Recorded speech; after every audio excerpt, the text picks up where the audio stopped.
wilderness is a deceiver, a vast and ancient liar that cloaks its truths in beauty. It whispers of freedom, its endless horizons a siren's call to the weary, its silence a promise of peace.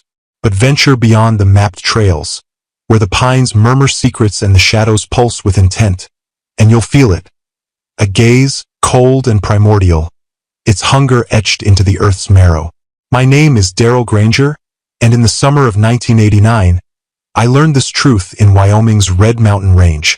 What began as a retreat in my battered RV became a descent into terror, a confrontation with something that wasn't human, something that still watches from the dark. The forbidden excavation unearths this story not for thrills, but as a warning. The wilds are not empty. Some truths have eyes, and they never blink. I was born to wander, a compulsion carved into my bones.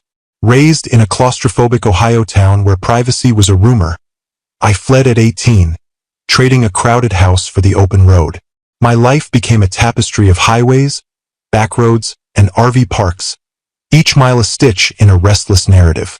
By my late 30s, I'd settled into a 1978 Dodge Chinook, a clunking relic with no heater and a faint mildew scent.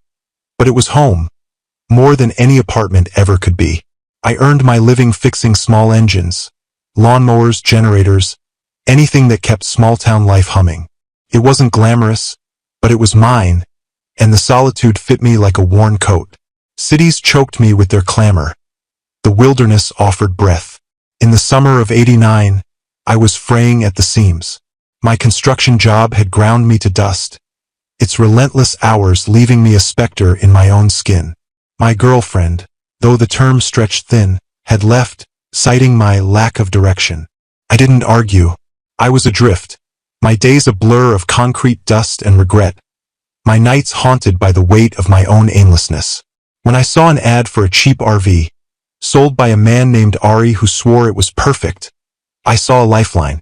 The engine rattled like a tin can, the interior sagged with age, but it had a stubborn charm, a resilience that mirrored my own.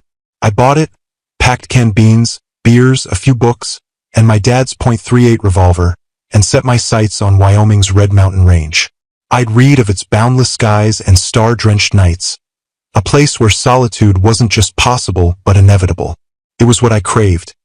A reset, a chance to hear my own thoughts, to stitch myself back together. The drive was a pilgrimage, a shedding of the world's noise. Rolling hills gave way to rugged peaks, the asphalt fading to a dirt road that stretched into the wild like a vow. The RV groaned but held, its tires kicking up dust as I found a clearing ringed by dense pines, a creek's murmur threading through the silence. I parked, built a small campfire, and cracked a beer, the flames casting shadows that danced across the trees like specters. The air was crisp, scented with pine and earth, the quiet so profound it exposed the cacophony of my life. That first night, I slept deeply, the cool breeze slipping through the RV's cracked windows, the stars a glittering covenant above. For a fleeting moment, I believed the wilderness was mine, a sanctuary where I could heal, unaware that it was already watching, its gaze a cold weight on my soul. Morning broke with sunlight splintering through the pines, the creek glinting like molten silver. I woke with a rare clarity, the kind that comes from a night unburdened by dreams. I decided to hike, craving the stretch of my legs and the wild's rhythm. I packed snacks, slung the revolver into its holster, and followed a deer path winding through the trees, its trail faint but inviting. The forest was alive. Chipmunks darted through underbrush, their paws kicking up pine needles. A hawk circled above, its cry sharp against the sky's vastness. The air was cool, the ground soft underfoot, each step a release of the tension I'd carried for months. I walked for hours, lost in thought, the weight of my life lifting with each stride. The path climbed into the hills, offering a view of the valley below, its expanse a reminder of my own smallness, a humbling that felt like grace. Then I saw it. A cabin, tucked in a grove of pines, its wood weathered to a ghostly gray, its windows boarded like sealed eyes. It looked abandoned, its roof sagging under decades of neglect, yet its presence felt wrong, as if the forest had grown around it to hide a wound. The air grew heavy, the creek's murmur fading to a hush, the birds' chatter falling silent. Curiosity, reckless and sharp, tugged at me, a compulsion I couldn't shake. I approached, my boots crunching on pine needles, each step louder in the unnatural quiet.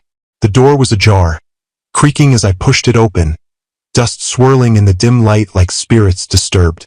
Inside, the cabin was a ruin, cobwebs draped like veils, the floor littered with broken glass and rotting wood. A rusted wood stove crouched in one corner, its pipe collapsed. A broken bed sagged in another, its mattress spilling mold. But the table at the room's heart held my gaze. Maps lay scattered across it, their edges curled, marked with cryptic symbols and faded ink. Alongside them were photographs, their sepia tones evoking the 1940s, showing hunters in heavy coats, rifles slung over shoulders, standing before the cabin. Their faces were stern, their eyes fixed on the camera with an intensity that pricked my skin, as if they resented my intrusion across time. One photo stood out.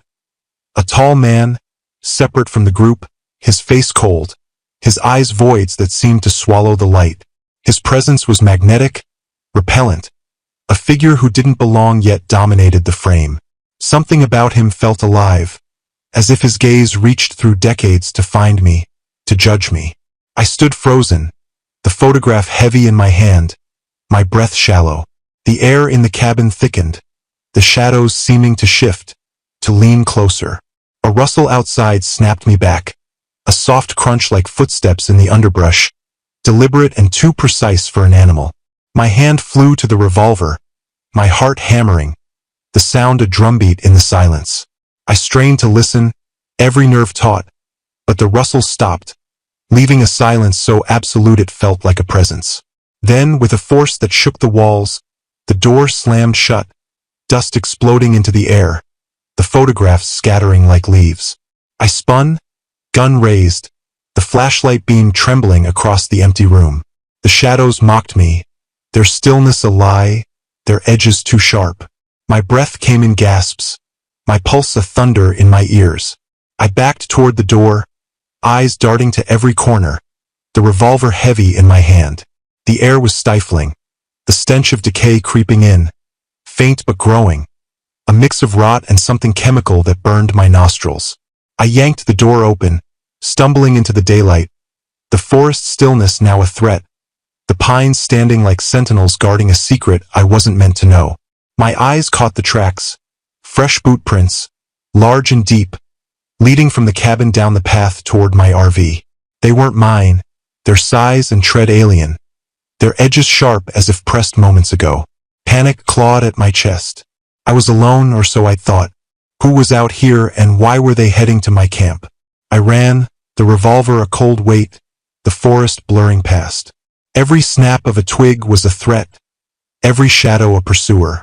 The trees seemed to lean inward, their branches clawing at the sky, the path narrowing as if the wild sought to trap me. My breath burned, my legs ached, but I didn't stop, driven by a primal fear I couldn't name. When I reached the clearing, the RV stood untouched, its orange paint a frail beacon against the pines. I approached cautiously, gun drawn, my breath ragged, the air thick with a presence I couldn't see. The door was closed, just as I'd left it, but the silence was wrong, heavy with intent. I pushed the door open, and the stench hit me, rotting, putrid, like a carcass left to fester, laced with a chemical tang that seared my throat. I gagged, covering my mouth, and stepped inside. The RV was dark, the curtains drawn tight, though I hadn't closed them. The light switch failed, the power inexplicably dead. I grabbed my flashlight, its beam trembling as it swept the interior. The table, once cluttered with books and beer, was bare except for the photograph of the tall man, its edges curling like a sneer. Scrawled across it, in what looked like dried blood, were the words, "You're next." My blood froze. I hadn't brought the photo here. Someone or something had. Footsteps crunched outside, heavy and deliberate, circling the RV like a predator stalking prey. I spun, flashlight and gun aimed at the door, every muscle taut. The steps paused, the silence a blade against my nerves, sharp enough to cut. The door creaked open, and there he was, the man from the photograph, framed by the setting sun. His clothes were tattered, stained with something dark, his hunting knife glinting in his hand, its blade long and wickedly sharp. But it was his eyes that paralyzed me. Cold, hollow, not human but something older, something that knew my fears, my flaws, my very soul.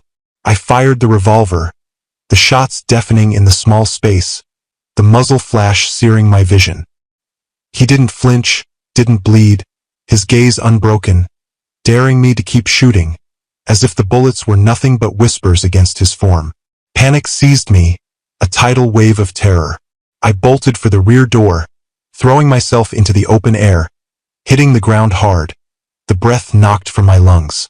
I scrambled to my feet and ran, the forest swallowing my screams, the man's presence a weight at my back, his eyes burning through the trees. I ran until the sun sank below the horizon, the woods darkening with each desperate stride. Branches clawed my face, drawing blood that stung in the cool air. Thorns snagged my jeans, tearing fabric and skin. My lungs burned, my legs screamed. But I didn't stop, my heart beat a thunder in my ears, drowning out the forest's eerie silence.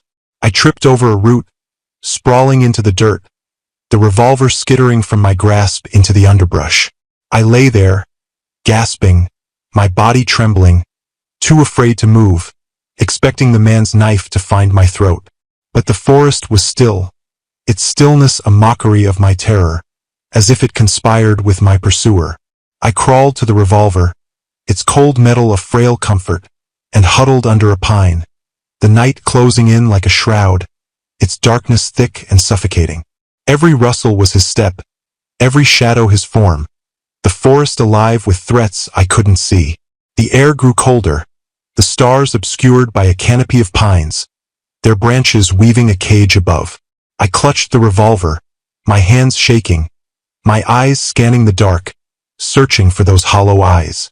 Hours passed, each minute an eternity, my mind spiraling with questions I dared not voice. Who was he? A man, driven mad by the wild, or something older, a guardian of the pines, its form woven from the earth's wrath? Why me? Had I trespassed, disturbed some ancient boundary, or was I simply prey, chosen by chance? The silence offered no answers, only a weight that pressed against my chest, a reminder that I was not alone.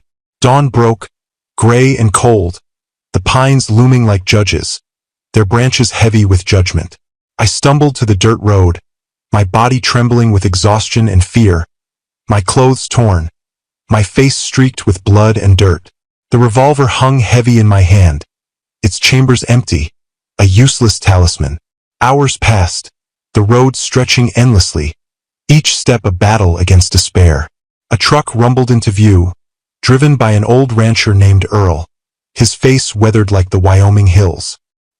He took one look at my disheveled state and gestured for me to climb in, his eyes kind but guarded.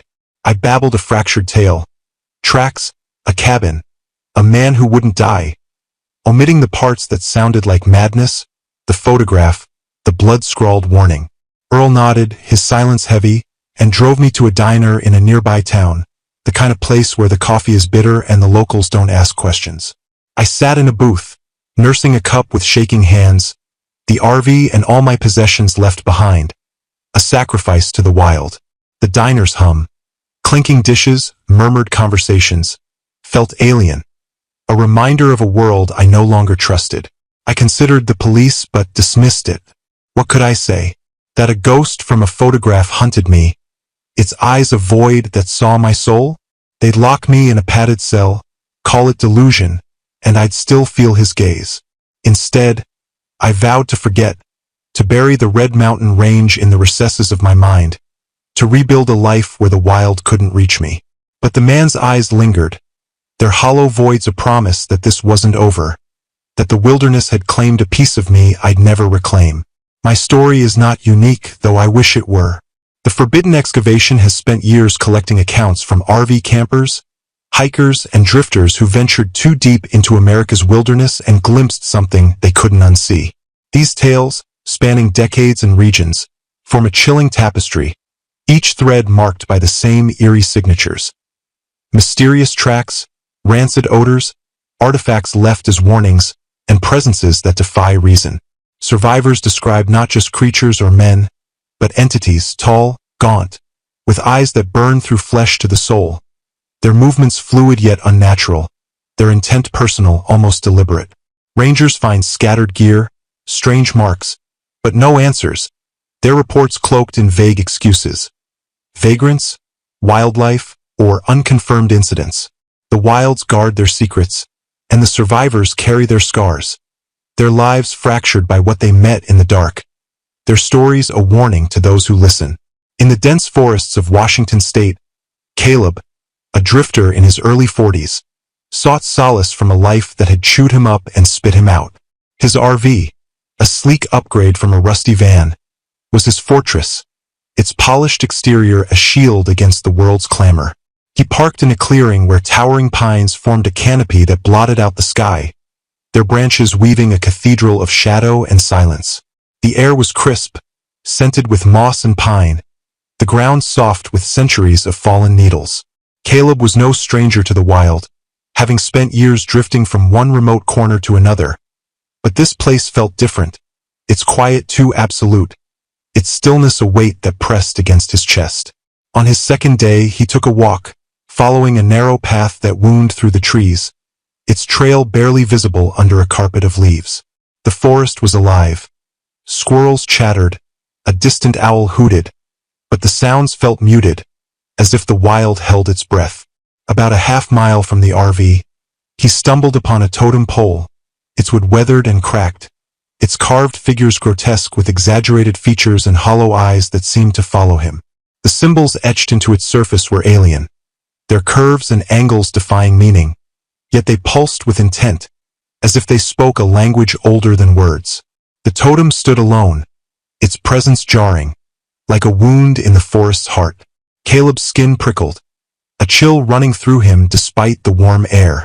He stood frozen, unable to look away, the totem's eyes boring into his soul, judging him, claiming him. A soft rustling broke his trance, a deliberate crunch in the underbrush behind him. He whipped around, flashlight in hand, its beam cutting through the gloom, but the forest was empty, the trees silent sentinels. The noise stopped, the silence heavier than before, a presence lurking just beyond sight. Caleb's heart pounded, his instincts screaming to flee, but he forced himself to stay, to rationalize. It was a deer, he told himself, or a raccoon, nothing more. He turned back to the totem, its eyes still fixed on him, and hurried back to the RV, the path seeming longer, the trees closing in, their branches twisting like arthritic fingers. That night, he couldn't sleep. The totem's image burned into his mind. The RV's interior, usually a comfort, felt claustrophobic, its walls too thin against the dark. Around midnight, a low, rhythmic tapping woke him, insistent and deliberate, like knuckles on metal. He froze, his breath catching, the sound echoing in the silence. It grew louder, more purposeful, circling the RV, as if whatever made it was testing his resolve.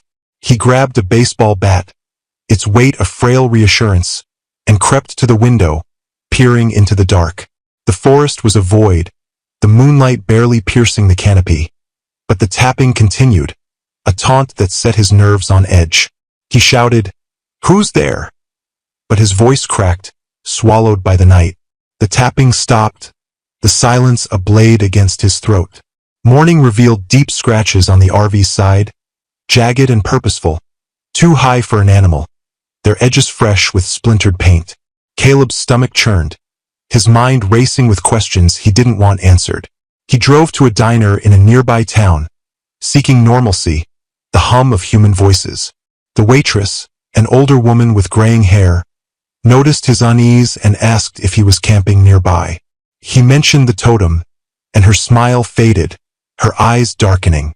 "Be careful," she whispered, leaning close. "Those woods have a guardian older than the trees." It doesn't like outsiders. She spoke of legends, of a protector that marked its territory with totems, its wrath reserved for those who crossed its boundaries. Caleb nodded, his throat dry, the totem's eyes flashing in his mind.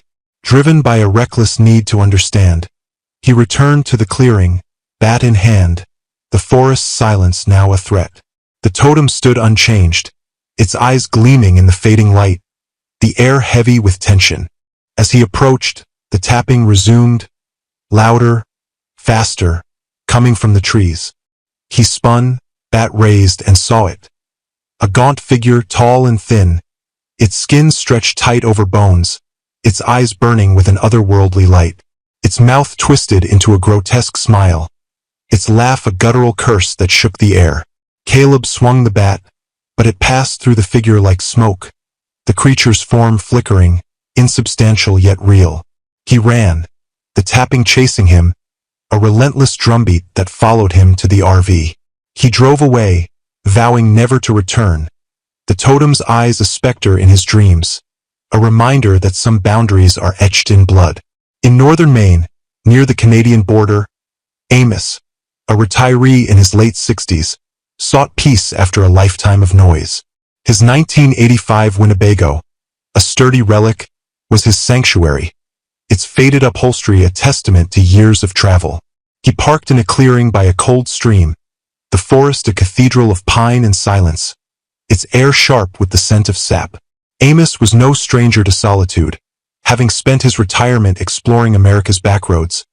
But this place felt different, its quiet too deep, its shadows too long.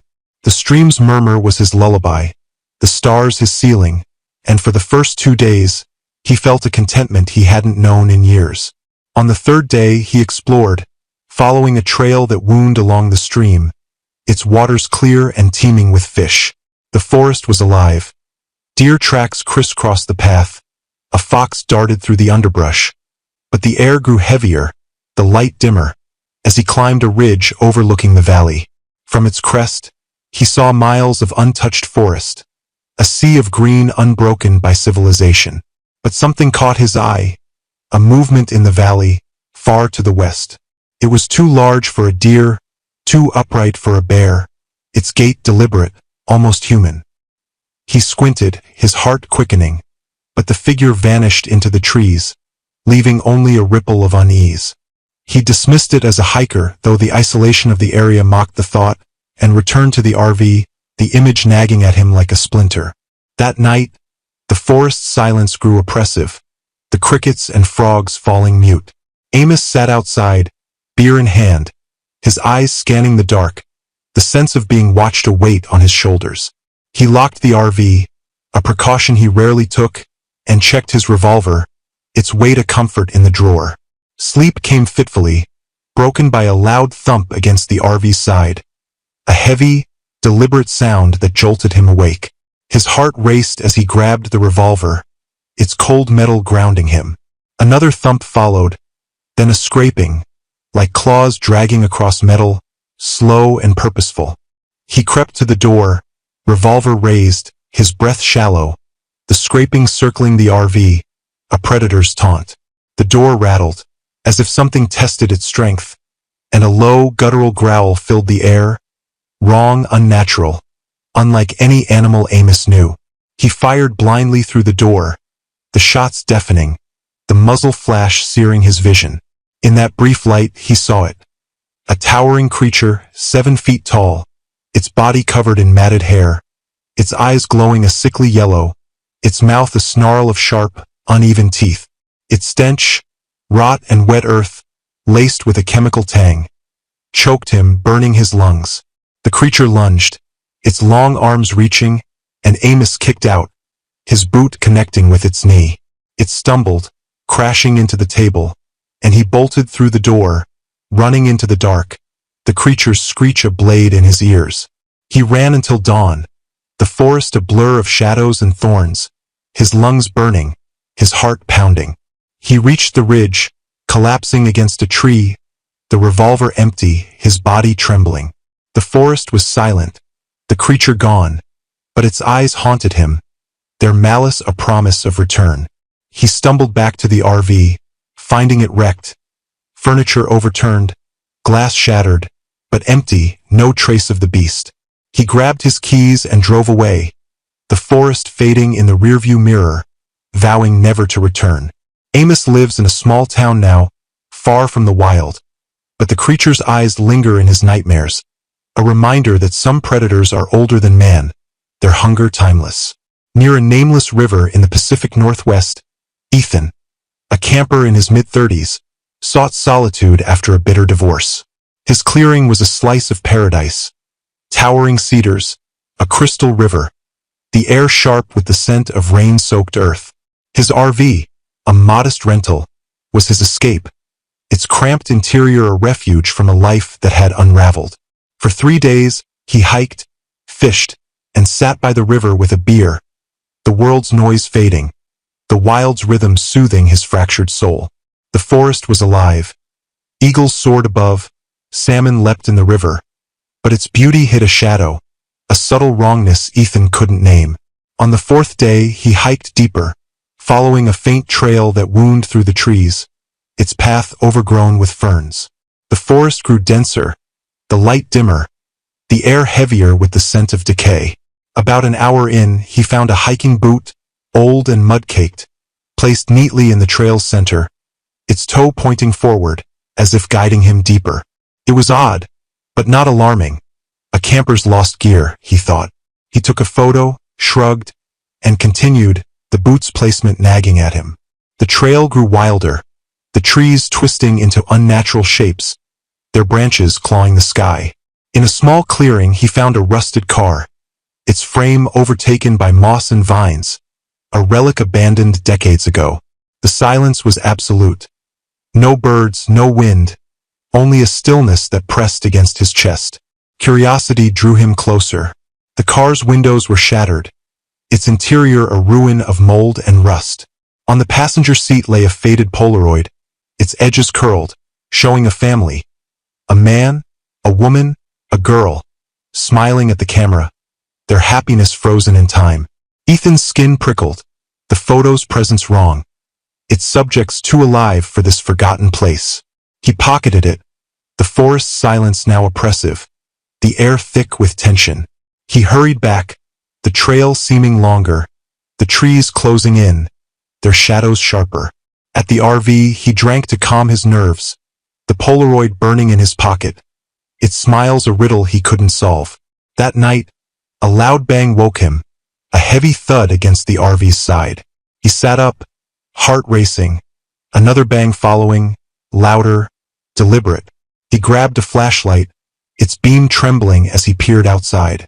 By the rear tire lay 2 boots, the old one from the trail and a newer one, clean and modern, placed side by side, their toes pointing toward the RV.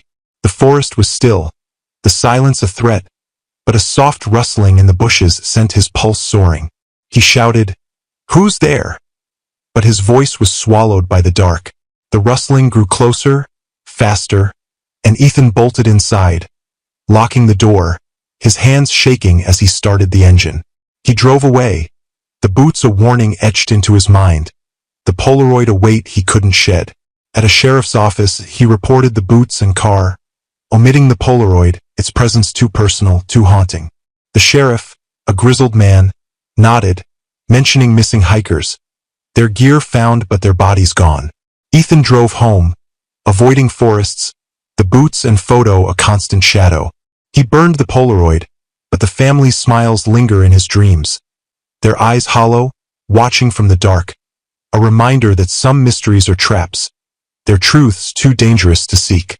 In the dense hollows of West Virginia, Mara, a camper in her late 20s, sought escape from a failing marriage. Her RV, a second-hand rental, was parked in a secluded hollow, the cicadas hum a relentless lullaby, the air thick with the scent of damp earth and wildflowers. Mara was no stranger to solitude, having grown up in a small town where the woods were her refuge. But this place felt different, its quiet too heavy, its shadows too alive. She spent her days hiking, sketching the forest's beauty, its ridges and streams a balm for her fractured heart. The hollow was her sanctuary, its isolation a shield against the world's demands. On her third day, she followed a trail deeper into the hollow, its path winding through ancient oaks, their roots twisting like veins. The forest was alive. Squirrels chattered, a woodpecker's drum echoed, but the air grew cooler, the light dimmer, as if the wild guarded its heart. Near a creek, she found a rusted locket, its chain tangled in roots, its surface etched with faint symbols. Inside was a faded photo of a woman, her face stern, her eyes hollow, staring through Mara with an intensity that chilled her. The locket felt heavy, wrong, but she pocketed it, unable to leave it behind. The forest sounds faded, the cicadas falling silent, the air thick with a presence she couldn't name. That night, whispers circled the RV, soft and unintelligible, like a chorus of the lost, their voices weaving through the dark. Mara clutched a kitchen knife, her heart pounding, peering through the window, but the hollow was a void, the moonlight barely piercing the trees. The whispers grew louder, closer, their tone shifting from curiosity to menace, as if they judged her, found her wanting. She shouted, "Leave me alone!" But the words felt frail, swallowed by the night. The whispers stopped, the silence heavier, a threat that pressed against her chest. Morning revealed scratches on the RV's door, forming crude symbols that mirrored the locket's etchings, their edges fresh with splintered paint. At a gas station, Mara asked about local legends, the locket burning in her pocket. The clerk, an old man with weathered hands, spoke of a watcher in the hollows, a spirit that claimed trespassers, its form fluid, its wrath eternal. "If you found something, leave it," he warned, his eyes dark. Mara drove away, the locket a weight she couldn't shed, the whispers following her, a shadow in her mind. She buried the locket in a field, but the woman's eyes haunt her dreams. Their hollow gaze a promise that the hollows never forget, their boundaries marked in whispers and blood. In Nevada's barren desert, Jonah, a drifter in his 50s, parked his RV near an abandoned mine, the stars his only company, the air sharp with the scent of dust and sagebrush. His RV, a battered relic, was his home, its dents and rust a map of his restless life. Jonah was no stranger to desolation, having spent years drifting through America's forgotten corners. But this place felt different, its silence too vast, its shadows too sharp. The mine's entrance, a black maw in the earth, loomed nearby, its timbers rotting, its air heavy with the scent of decay. Jonah felt drawn to it, a pull he couldn't explain, as if the desert whispered his name. On his second day, he explored, his boots crunching on the cracked earth, the sun a relentless weight. Near the mine, he found a cracked mirror, its frame etched with strange runes, its surface fogged with age. The mirror felt wrong, its weight unnatural, but Jonah kept it, a reckless curiosity overriding his unease. The desert was silent. No birds, no wind, only a stillness that pressed against his chest. He returned to the RV, the mirror's runes nagging at him, their shapes twisting in his mind like a half-remembered dream. That night, footsteps crunched outside, circling the RV, slow and deliberate, accompanied by a low hum, like a machine's dying breath. Jonah gripped a crowbar, his heart pounding, the hum growing louder, vibrating in his bones. He peered outside, but the desert was a void, the stars obscured by a sudden haze. The footsteps stopped, the hum fading, but the silence was worse, a threat that clawed at his nerves. Morning showed no tracks, but the mirror lay inside the RV, its surface fogged with a handprint, its runes glowing faintly in the dawn. Jonah's stomach churned, his mind racing with questions he didn't want answered. At a diner, a trucker spoke of a ghost miner, a presence tied to the land's wounds, its form born from the earth's anger. "Some things don't stay buried," he warned, his eyes heavy.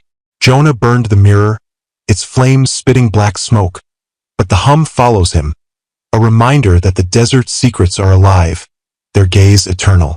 These accounts, scattered across America's wilds, form a chilling mosaic, each story a shard of a larger, darker truth.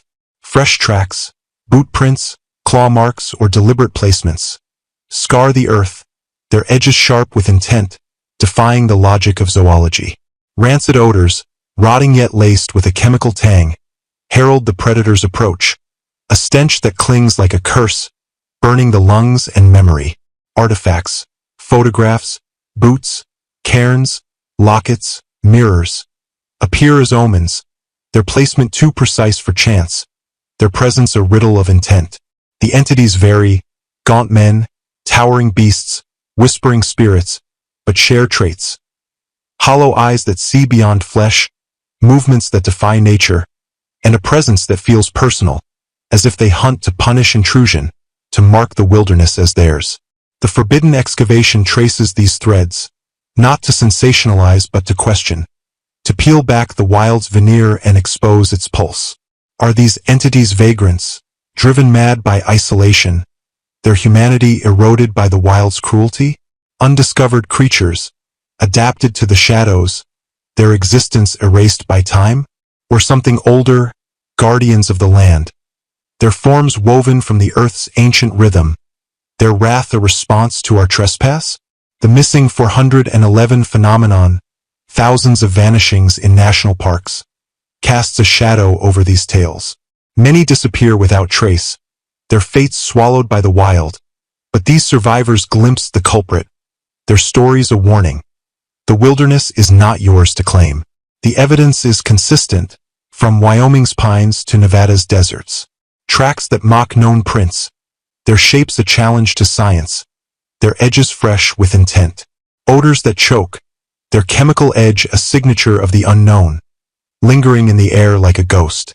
Rangers' silences, their reports vague, their eyes heavy with truths they won't voice, as if they fear the wild's retribution. Local legends, totem guardians, forest spirits, ghost miners, echo these accounts, their details blurred but their fear sharp, passed down through generations like a warning carved in stone. Native stories speak of protectors that punish trespassers, their forms fluid, their wrath eternal, their boundaries marked by signs only the wary recognize. Yet science offers no answers, no carcasses, no DNA, only whispers of what might be, buried in the wild's vastness, its depths uncharted, its shadows a refuge for what hunts unseen. Reader, what would you do if you found a locket on a trail, its eyes watching, or heard footsteps circling your RV in the dead of night? Would you seek answers, driven by curiosity, or flee, trusting the fear in your gut? 36 years later, I wake to the man's eyes, their hollow voids as vivid as that Wyoming night, their gaze a chain I can't break.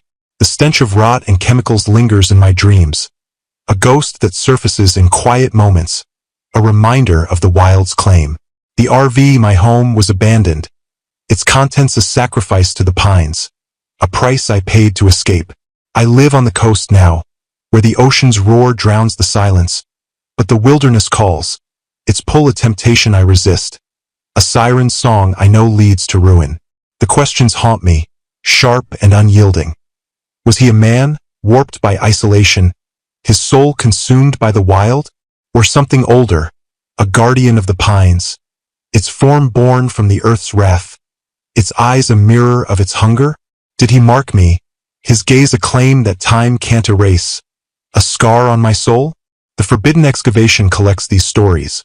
Caleb, Amos, Ethan, Mara, Jonah, and countless others, each a piece of a puzzle with no edges, a truth too vast to grasp. We share a haunted kinship, our lives shadowed by what we saw, our solitude a refuge and a curse. The wilderness is a paradox, beautiful, vast, and cruel. Its allure a trap, its truth a blade that cuts deep. These entities, whatever they are, thrive in its blind spots, their forms fluid, their hunger timeless. They don't need names to exist, only the dark, the quiet, and the unwary who wander too far. If you camp, check your surroundings, your locks, your instincts, as if your life depends on it, because it might.